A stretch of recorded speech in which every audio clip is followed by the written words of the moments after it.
Om Swastiastu. Hai teman-teman, kali ini kami akan mempresentasikan tentang materi koloid dan praktikum koloid. Nah, sebelum itu kami akan memperkenalkan diri terlebih dahulu.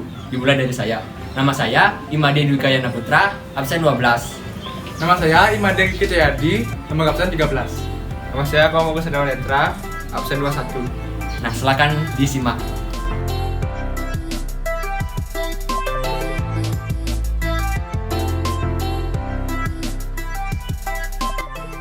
Hai teman-teman, nah saat ini saya akan menjelaskan pengertian koloid. Koloid itu berasal dari bahasa Yunani, yaitu kola, yang bermakna lem. Nah, koloid adalah campuran heterogen yang sukar berdifusi.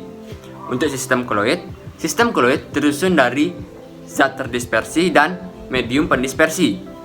Sistem koloid merupakan campuran heterogen yang stabil dan memiliki ukuran partikel zat terdispersi dari 1 hingga 100 nanometer. Sistem koloid terlihat homogen secara kasat mata, namun heterogen jika menggunakan mikroskop ultra. Nah, selanjutnya ada perbedaan antara larutan, koloid, dan suspensi. Nah, dan ini saya akan jelaskan di praktikum koloid. Jenis-jenis koloid. Nah, seperti yang Anda sudah lihat, di sini sudah disediakan tabel, yaitu jenis-jenis koloid. Nah, selanjutnya saya akan jelaskan jenis-jenis koloid tersebut. Nah, untuk jenis yang pertama ada sol.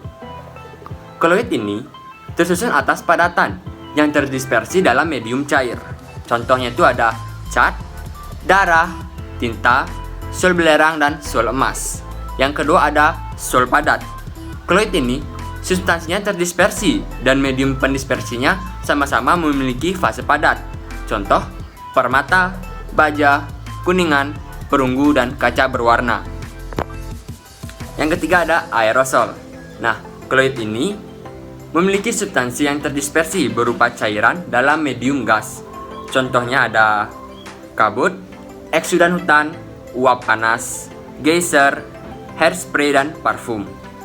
Yang keempat ada aerosol padat.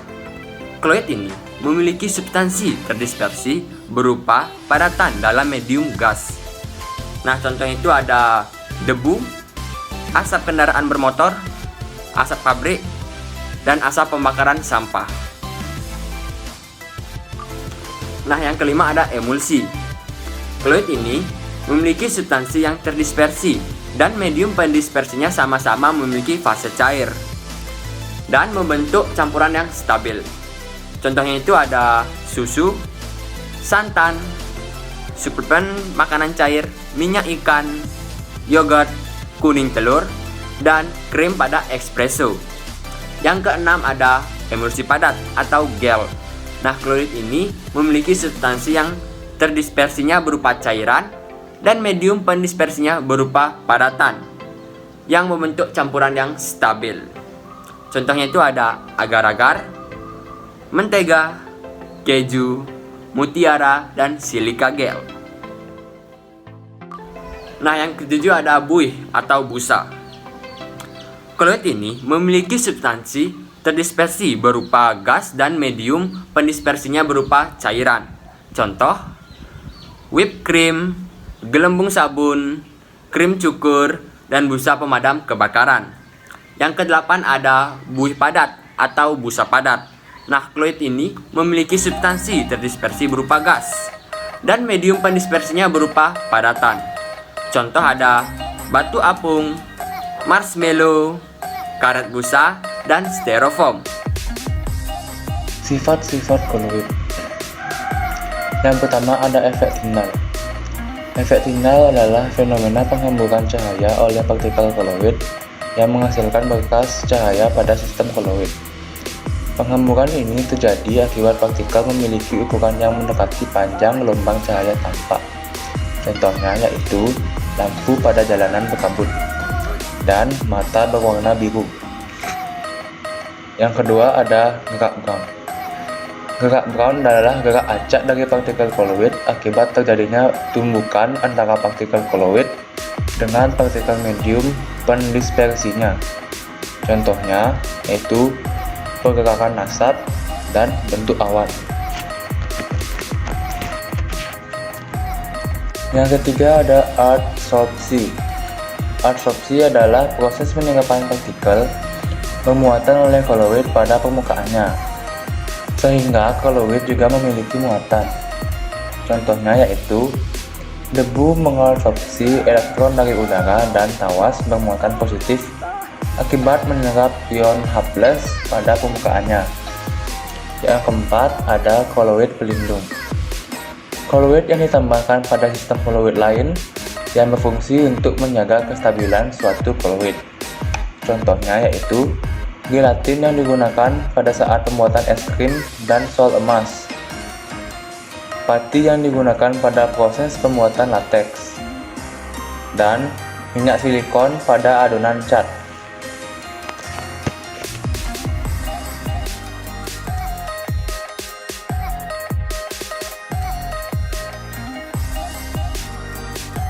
Selanjutnya ada dialisis. Dialisis merupakan proses penyaringan partikel koloid dengan menggunakan penyaring ultra atau semi-permeable. Contohnya yaitu hemodialisis atau proses cuci darah, dan pemurnian pati dari partikel sianida. Selanjutnya, elektroforesis. Elektroforesis merupakan proses pergerakan partikel koloid yang bermuatan ke kutub dengan muatan berlawanan oleh medan listrik. Contohnya yaitu pesawat Cottrell dan identifikasi DNA. Berikutnya ada koagulasi. Koagulasi adalah proses di mana rusaknya sistem koloid yang ditandai dengan proses penggumpalan akibat terbentuknya partikel-partikel yang lebih besar ukurannya daripada koloid atau lebih besar dari 100 nm.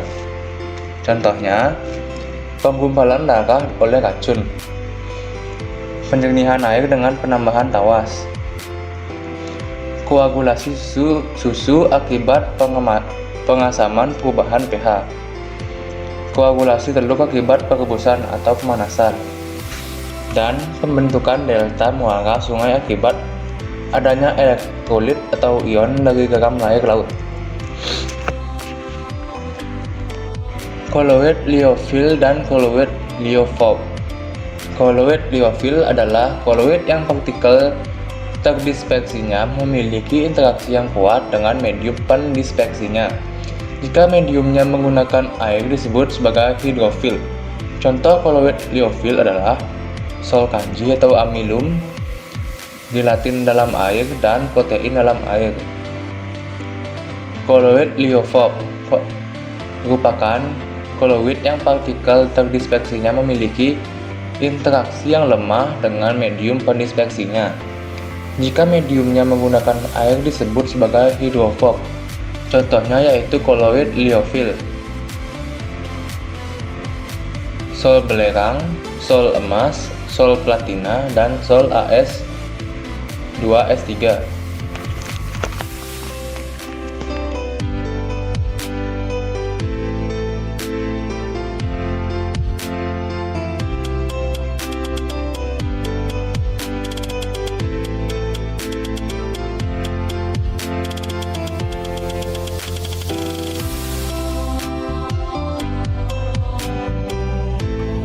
Sebelum melaksanakan prakteknya, saya akan menyebutkan alat dan bahannya terlebih dahulu. Nah, untuk alatnya, saya membutuhkan alat pengaduk atau sendok, 3 gelas, dan senter. Nah, untuk bahannya, ada air sebagai zat pelarut atau zat pendispersi. Nah, untuk zat terlarutnya atau zat terdispersinya ada gula, susu bubuk, dan kopi. Ya, pada percobaan pertama kita tuangkan air ke dalam gelas yang berisi gula.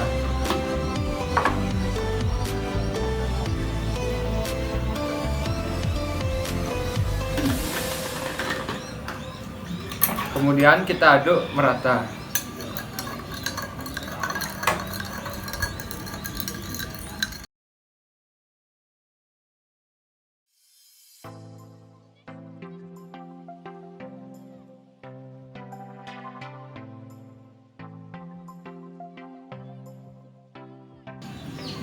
Nah, untuk percobaan kedua, kita tuangkan air ke gelas yang berisi susu bubuk.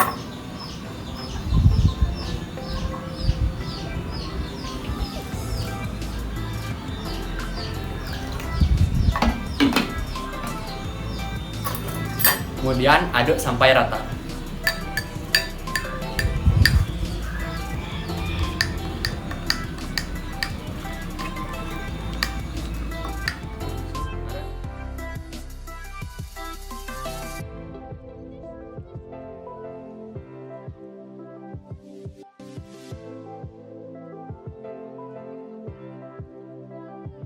Pada percobaan ketiga, saya akan menuangkan air ke dalam gelas berisi kopi.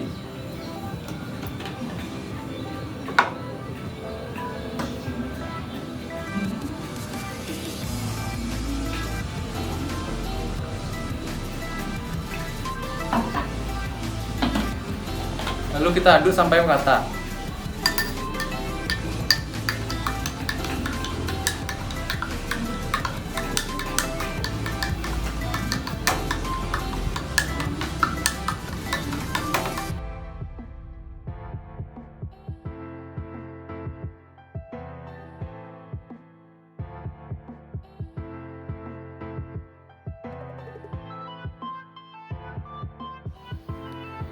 Baik, sekarang kita melihat jumlah fase dengan indera penglihatan.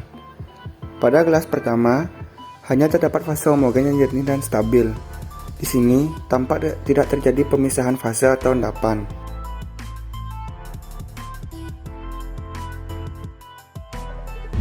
Pada gelas susu, tampak terlihat hanya satu fase, meskipun sebenarnya ada dua fase, bahkan lebih.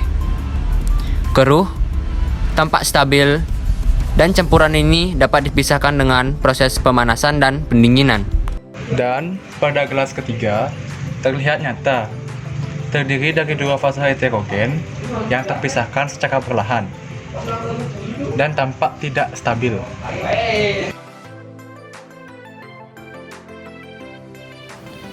Selanjutnya mari kita melihat efek Tyndall. Pada gelas 1, cahaya terlihat jelas dapat diteruskan pada sisi lain gelas. Efek yang ditunjukkan pada gelas ini tidak tampak. Ini merupakan sifat air larutan.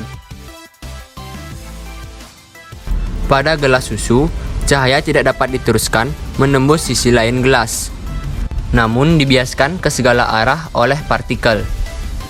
Partikel yang tidak terlihat tampak sebagai titik-titik terang. Iya benar, ini adalah koloid. Dan pada gelas yang berisi kopi, cahaya dari senter tidak dapat diteruskan dari sisi lain gelas. Ini merupakan sifat dari suspensi. Kesimpulan, jika dilihat dari sifat campuran, larutan dan koloid bersifat homogen jika dilihat dengan mata, sedangkan koloid bersifat heterogen jika dilihat dengan mikroskop ultra, dan suspensi bersifat heterogen. Jika dilihat dari fase, koloid dan suspensi memiliki dua fase, sedangkan larutan memiliki satu fase. Jika dilihat dari efek Tyndall, larutan, cahaya dapat menembus larutan dalam gelas karena partikel gula lebih kecil daripada cahaya yang tampak. Dan koloid, partikel koloid menghalangi cahaya dan menyebabkan cahaya dibelokkan ke segala arah secara acak, yaitu koloid susu. Sedangkan suspensi, cahaya tidak dapat menembus suspensi atau air kopi dalam gelas karena partikel kopi 100 kali lebih besar dari panjang gelombang cahaya yang tampak. Jika dilihat dari kestabilan, larutan itu stabil, koloid stabil, dan suspensi tidak stabil. Nah, jika dilihat dari contoh lain, dari larutan ada larutan sirup, contoh lain dari koloid ada santan, contoh lain dari suspensi ada campuran minyak dan air. Sekian dari presentasi dan praktikum koloid dari kelompok kami. Jika ada kesalahan kata mohon dimaklumi. Saya akhiri dengan Paramasanti. Om Santi Santi Santi.